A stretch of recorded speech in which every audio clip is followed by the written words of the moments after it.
لان الانجاز بيدينا جرعه مؤقته من الحب والتقدير. وارجع اقول لك عشان تسقف لي تاني وتقول لي قد ايه انت شاطر وقد ايه انت متميز عن الباقي. انا شخص ربطت قيمتي بالانجاز اللي انا عملته او بالحاجه اللي انا بقدمها كل يوم، من مذاكره او من مساعده حد او ان انا اقول لحد ان انا عملت حاجه. انا باخد سعادتي من النقطه دي، ان انت محبوب لانك موجود مش لانك محتاج تعمل حاجه لحد. كان في واحد صاحبي شاطر جدا. الشخص دوت على قد شطارته على قد ما هو دايما كان بيحس ان هو انا افشل انسان في الدنيا، انا مش قادر اعمل حاجه. على النقيض تماما ان هو كان اشطر واحد فينا، وكان اشطر واحد بيحاول ان هو يساعدنا، يحاول ان هو يدور على حلول لكل مشاكلنا. شخص من الاخر من اللي هم بنقولهم عليهم اليومين دول حد بيفرق كده، مش بيقعد ساكت، دايما بيحاول يدور يتعلم يساعد يعمل كل ده. في النهايه رغم كل الحاجات الحلوه اللي هو بيعملها بيبص لنفسه ان هو شخص فاشل. وهنا كانت المصيبة الكبيرة اللي احنا كشلة واحدة بنقعد نبص له، ازاي انت فاشل رغم كل الحاجات الحلوة اللي انت بتعملها دي. بس هو كان مقتنع بكده فعلا، ومش عارفين نغير قناعته دي تمام. لما مع الوقت جه قال لنا انا عرفت المشكلة كانت فين، ان انا رابط قيمتي انا بالانجاز اللي انا بعمله. يعني من الاخر هو شايف ان هو محتاج يدي كل اللي حواليه اكتر ويساعد اكتر عشان بس يحس بالانجاز اللي هو هيديله قيمته. يعني من الاخر هو رابط قيمته بالنجاح وبالفشل اللي بيعمله في حياة الناس. هو ده على النقيض نوعا ما كلام كويس ان حد يساعد ويدي اللي حواليه ويبقى منتج وبيذاكر وبيتحرك. بس اللي مش طبيعي ان الشخص دوت بدون الانجاز او بدون ما يأثر في حياة الناس يحس ان في مصيبة، انا مش كويس. هنا بقى بيختل الموضوع تماما. كده بنكتشف ان الموضوع اخطر بكتير من فكرة ان هو يساعد. هو مش حاسس بالامان غير لما يعمل حاجة لحد، مش حاسس بالامان مع نفسه. من الاخر هو رابط قيمة النجاح والفشل بنفسه. هو لو عمل حاجة حلوة شايف ان هو كده بقى كويس، لو حاجة وحشة عملها في حياته لا ده انا عملت مصيبة وانا مش قادر اعيش حياتي. من الاخر مفيش المرونة. ده جزء، والجزء التاني ان هو رابط قيمته دايما بالنجاح اللي هو بيعمله. لو ما عملش النجاح هيحس ان هو صفر. يمكن عشان كده كان بيساعدنا عشان يحس بقيمته هو. فكده الموضوع دخل في بعد تاني. طيب بقى ليه الشخص بيربط قيمته بالنجاح او بيربط قيمته بالعمل اللي هو بيعمله؟ لان المجتمع بيقيمك بالارقام. غصب عنك الناس بتشوفك بفلوسك، بالعربية اللي انت راكبها، بمستوى السعادة اللي انت وصلت له، برقم حسابك في البنك او يعرفوه. فكده هما بيبصوا بالارقام ان انت كده مبسوط. يعني من الاخر المجتمع بيقيمك بالارقام بس. لو حققت انت ناجح، لو انت فاشل عشان انت ما نجحتش او ما حققتش. هو بيبص لك كده بس. وهنا المشكلة الكبيرة ان انت دايما المجتمع حطك تحت المنظار ان انت محتاج تكون افضل من امبارح. ليه؟ عشان تبقى كويس؟ لا، عشان بدون كده احنا مش هنبص لك اصلا. انت بدون الانجاز اللي هتعمله انت لا شيء. ودي اول نقطة. تاني نقطة، الناس بتخلط ما بين انا بحقق وانا بساوي. انا بحقق قيمة ليا واللي حواليا. مصيبتنا مش في الجزء دوت، المشكلة بتاعتنا في الجزء التاني، انا بساوي الانجاز. انا لو ما عملتوش او من الاخر الانجاز بتاع النهارده والاعمال بتاعت النهارده بتساوي صفر، يبقى اذا انا وساوي صفر. ده دماغ الشخص اللي بيفكر بالطريقه دي، اللي ربط قيمته بالانجاز اللي هو بيعمله او بالنجاح اللي عمله. لو ما عملوش بتبقى هنا المشكله الكبيره، كأن كل انجاز بيساوي قيمه كإنسان. وهنا بقى بيختلف كل الناس ما بين تقييمهم لحياتهم. مع انك الانسان لوحده بمجرد ان هو موجود ليه قيمه، والمفروض يبقى شايف كده او على الاقل بيحاول يكتشف ايه قيمه وجوده، مش هو بيساوي كام. النقطه التانية دي خطيره بس كتير بنقع فيها. تالت حاجه، لان الانجاز بيدينا جرعه مؤقته من الحب والتقدير. ما انا لو خلصت المذاكره اللي ورايا والشغل اللي عندي، الناس هتحس قد ايه انا شاطر، قد ايه انا منضبط في شغلي. فنوعا ما ده بيدي جرعة من الحب والتقدير. المشكلة بقى لو الجرعة دي بقيناش عارفين نعيش من غيرها، مش قدرنا نعيش من غيرها، بقينا مستنيينها من اي حد يقولها لنا، بل على النقيض بقيت بعمل كل الحاجات عشان اوريها للناس، والناس تقول لي الله برافو شاطر كمل. فمش يكمل عشان هو بيمشي حياته في طريقه طبيعي، لا، انا بكمل عشان اعمل حاجه احسن، وارجع اقول لك عشان تسقف لي تاني وتقول لي قد ايه انت شاطر وقد ايه انت متميز عن الباقي، عشان ابقى متميز بس، مش عشان اصلا انا بقدم قيمه او بحاول اوصل لنتيجه، لا، انا بحاول اقول للناس عشان الناس تسقف لي مش اكتر. وبالمناسبه انا كنت الشخص ده في يوم من الايام، بس نشكر ربنا اللي احنا فهمنا النقط دي فبقينا نحط كل نقط على الحروف. اغلب الحاجات اللي انت هتمر بيها في حياتك ومش هتتعلم منها هتدنيها طول عمرها العقبة اللي في حياتك اللي منعك انك توصل. فنصيحتي ان انت كل مشكلة في حياتك اكتبها، هي مش عار عليك ابدا، هي مشكلة زي بقية المشاكل. زي بقية المشاكل، كل مشاكل واحدة، سبب المشكلة الحالية، نتيجة وطريقة حل عشان نخلص من النتيجة الحالية بس. هل في حاجة تانية؟ كل مشاكل بالاسلوب ده بالمناسبة. فلو انت اتعاملت معاها بالشكل البسيط والبيزك قوي اللي انا قلته دوت، هتعرف تقيم انت في انهي مرحله وازاي هنتعامل معاها مش اكتر. المهم،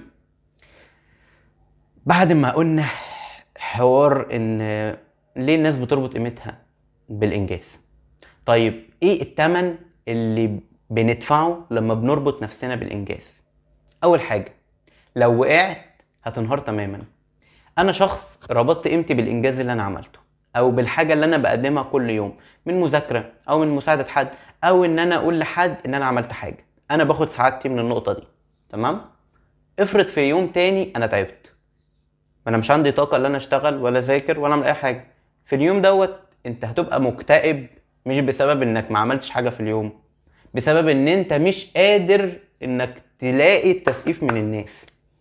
فاهم وصلت ازاي؟ يعني انت مش زعلان ومكتئب عشان انت تعبان في السرير، لا، عشان انت مش قادر تكمل مذاكرتك، فمذاكرتك اللي تقولها للناس فتديك جرعة الحب والحنان اللي انت مستنيه. شفت احنا فين؟ ده كله بيجي بسبب حاجة واحدة، التمن اللي انت هتدفعه مقابل انك حطيت نفسك في القالب دوت، وهو ان انت ربطت قيمتك بالانجاز. غير كده اتحرك، بس انت مش هتعرف، لان انت اللي بدأت تربط نفسك، وده التمن اللي هتدفعه. ودي اول نقطة. تاني حاجة، عمرك ما هترتاح ودايما عايز اكتر.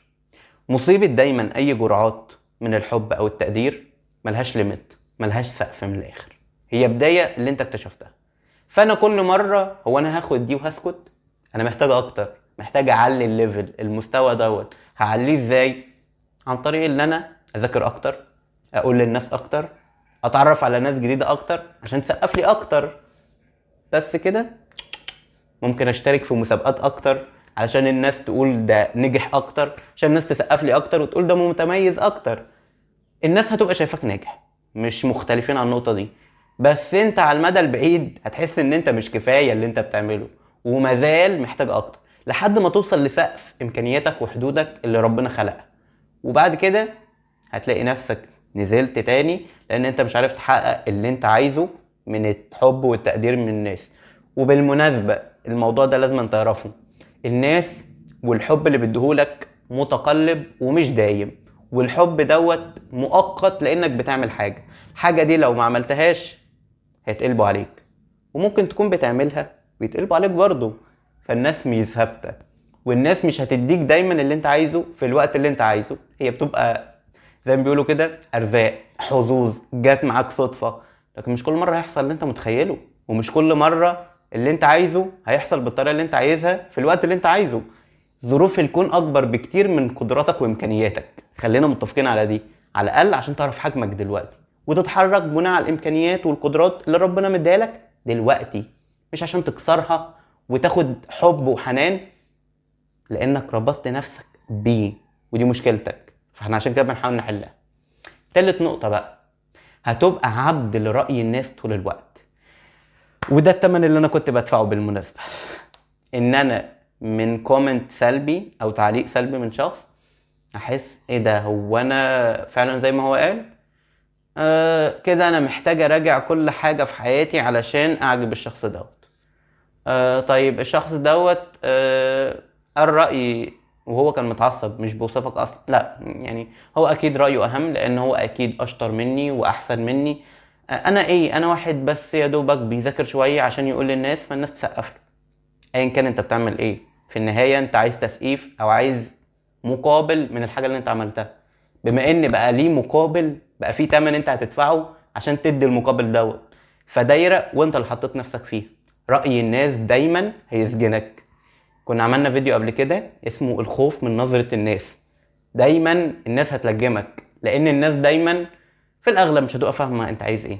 ممكن انت متعرفش توصف، ممكن يكون هم حالتهم النفسيه مش سامحه بالحاله اللي انت عايزها. فانت هتعمل ايه؟ هتلاقي نفسك اتكبت وعبد لاي حد، واي حد يقول اي راي هتتقلب وهتقعد مكانك. وبالمناسبة أغلبية الناس اللي بتبقى كده بتبقى حساسة لدرجة أوفر، الدرجة اللي بتخليه أقل كلمة تضيعه. وأحسن إن أنت تخليك أقوى من كده، لأن في الأغلب الدنيا أصعب بكتير مما إحنا متخيلين. رابع حاجة، هتعيش طول حياتك قلقان. أحسن بتاخد منك مصدر أمانك. دايما أنت حاسس إن في حاجة هتحصل طارئة تاخد منك مصدر الأمان والحب دوت. فأنت محتاج دايما تدي أكتر وتحاول تتملك على الشخص اللي أنت معاه علشان بس تضمن مصدر الحنان والتقدير دوت مستمر. فتحاول بكل الطرق الممكنة انك تدنيك مع الشخص دوت. انت اكنك اكتشفت بير بترول. البير دوت انت عايز بقى تجيب حراس كتير وامن وكل حاجة تقدر تعملها عشان بس تحمي المكان دوت، لانه مصدر امانك وسعادتك. فممكن توصل ان انت تبقى الشخص السيء في العلاقة دي، او زي ما بنقولها التوكسيك. ان هو شخص لا يبالي بالاخر، هو كل اللي هو عايزه يضمن مصدر الامان والحب دوت. فممكن يجي على الشخص ويعمل حاجات كتير عشان بس يضمن مصدر الامان ده. ودول الاربع نقط اللي بندفع تمنهم مقابل ان احنا ربطنا نفسنا بالانجاز. تمام؟ ندخل بقى في الحلول. ازاي بقى تفصل قيمتك عن الانجاز؟ اول نقطة، ان انت لازم تفهم ان انت محبوب لانك موجود، مش لانك محتاج تعمل حاجة لحد. ربنا مديك هدية كبيرة وهي نعمة الوجود. لازم تستغل النعمة دي، لان انت لوحدك كفاية من غير ما تعمل اي حاجة لأي حد. النقطة دي لازم تدنيك في دماغك دايما. نعمة ان انت صحيت من على السرير وان ربنا اداك يوم جديد، ده لوحده هدية. وده بالمناسبة لو احنا قعدنا فكرنا فيها وقعدنا نتأمل فيها كده شوية، هنقعد نصحى بس من النوم احنا مبسوطين، بس لاننا اكتشفنا ان ربنا ادانا يوم جديد هدية. نعمة الوجود لوحدها لا تساوي تمن. فده يخليك لوحدك تفصل نفسك على الانجاز. دي اول نقطة. تاني حاجة، حول الانجاز لأداة مش لهواية. فاهم يعني ايه؟ يعني انا في طريقي عايز هدف، فمن ضمن ادوات الهدف دوت ان انا هعمل حاجة دلوقتي. الحاجة دي هي الانجاز، مش هي الغاية، مش هي الهواية. ايام عارف اللي هو ايه، انا صاحي النهارده عشان اعمل انجاز عشان اقوله للناس، لا. وبالمناسبه الموضوع دوت محتاج تتكلم فيه كتير، لان ما ينفعش تكون بتعمل كل حاجه عشان حد. ده معناه ان انت مش لاقي السلام مع نفسك ومش مبسوط بالحاجه، او بمعنى ادق انت مش عندك غايه من الحاجه اللي انت بتعملها او غايه لحياتك عموما. انت نظرتك قصيره. محتاجين نكتشف حاجات كتير جديده في الحياه عشان نوسع المدارك اللي احنا عارفينها عن الحياه. مجالات شغل، علاقات. الموضوع ده بيديك فاليو كده او اكسبيرينس بتخليك تشوف الحياة من خلال العلوم اللي انت اكتشفتها او ذاكرتها. يعني الشخص اللي بيذاكر مثلا في حاجة تبع البرمجة والكودينج وكده، كل حاجة بتبقى باي لوجيك كودينج، باي لاين، سطر بسطر. فبيبقى الموضوع بالنسبة له لوجيك منطقي اكتر، عشان كده بيحل مشاكل بشكل منطقي. فكده العلم بينكسب او بينعكس على المشاكل. عشان كده لما بتكتشف علوم جديدة بتساعدك في حياتك والعكس. تاني حاجة او تالت حاجة بقى، ابني هواية بشكل اعمق مش مبني على ارقام. يعني علاقتك بربنا ممكن تكون بسبب ان هي مثلا انا عدد الصلوات النهاردة خلصتها. هل انا مبسوط؟ لا، بس انا خلصت اللي ورايا. مين اللي قال ان هي ورايا؟ علشان هي هدف. قلنا ما نخليش الحاجة هواية. الحاجة هي اداة. الاداة دي مثلا ممكن نتكلم في الموضوع ده مع انه شائك. علاقتك بربنا هي غاية مش هنتكلم في دي، بس هي أداة إن حياتك تبقى جودتها أفضل.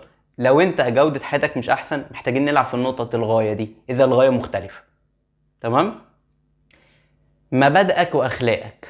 بص، من ضمن مبادئك دي نظرتك للناس مثلا اللي احنا اتكلمنا فيها قبل كده كتير. ما انا لو باصص للناس بنظرة كويسة هبقى مستني منهم كويس. طيب النظرة دي حقيقية؟ لا، النظرة دي مثالية كتير، مش طبيعية، مش واقعية. الايجابي المفرط بيخليك دايما شايف الايجابي بس من اي حاجه، مع ان في سلبي على فكره، والناس دي ممكن تبص لك نظره وحشه. واصحابك الحلوين اللي انت دايما جنبهم ممكن في وقت من الاوقات تلاقيهم بعدوا عنك او هم مش في احسن حاله، فانت بسبب ان انت حساس ورابط نفسك بالانجاز فانت حاسس ان انت اللي وحش. ودخلنا في دايره كده انا مش عارف احنا دخلناها ازاي، بس احنا فيها وبنحاول نطلع منها دلوقتي. تمام. قدرتك على الحب والعطاء. بص، عايزك تفصل ما بين النقطتين دول لان الموضوع هنا شائك لدرجه لا تتخيلها. في واحد بيدي الحب والعطاء علشان هو مستني منه مقابل، مش لانه بيفرحه. ربنا دايما فينا عموما لما بندي حد حاجه بنساعده، المفروض ده بيدي جوانا دوبامين او هرمونات بتتفرز فينا تخلينا مبسوطين بشكل لا نتخيله. لو معنى ان انا مش عارف ادي، في حاجه موقفاني. الفكره وراها سلوك، والسلوك وراه فكره.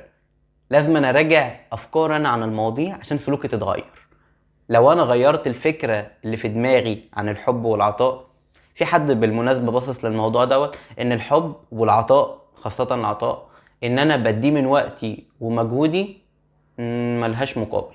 مين اللي قالك كده؟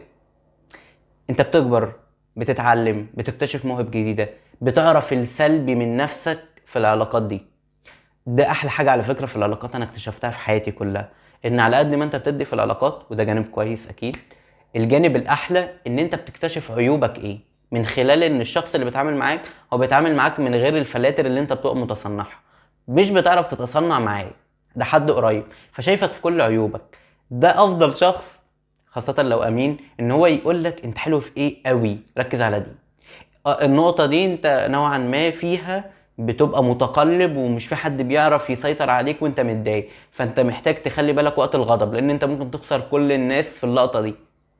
دي بتخليك تغير وجهة نظرك عن الحب والعطاء والعلاقات عموما. خلي بالك من النقطة دي، ودي الخاتمة. كل مرة بتقول لنفسك انا ماليش قيمة غير لما انجح، انت بتحكم على نفسك انك تعيش سباق ملوش نهاية. خلي بالك من دي قوي. لما تربط نفسك بالنجاح، السباق عمره ما هينتهي، لان انت عمرك ما هتشبع، عمرك ما هتحس بالرضا. وخلي دايما في دماغك حاجة اكيدة، ان انا دايما طول ما انا عايش من ربنا وعايش معاه، وبقول دايما اطلبوا اولا ملكوت الله وبره. انا عايز اعيش مع بر ربنا مع سلام، بتلاقي الدنيا كلها جت واغلبية المشاكل اتحلت. بس لما بنحطش ربنا في الاولوية الدنيا مش بتبقى لذة خالص. فمحتاجين نراجع علاقاتنا ونكتشف احنا واعيين ايه هنا. بس كده، سلام.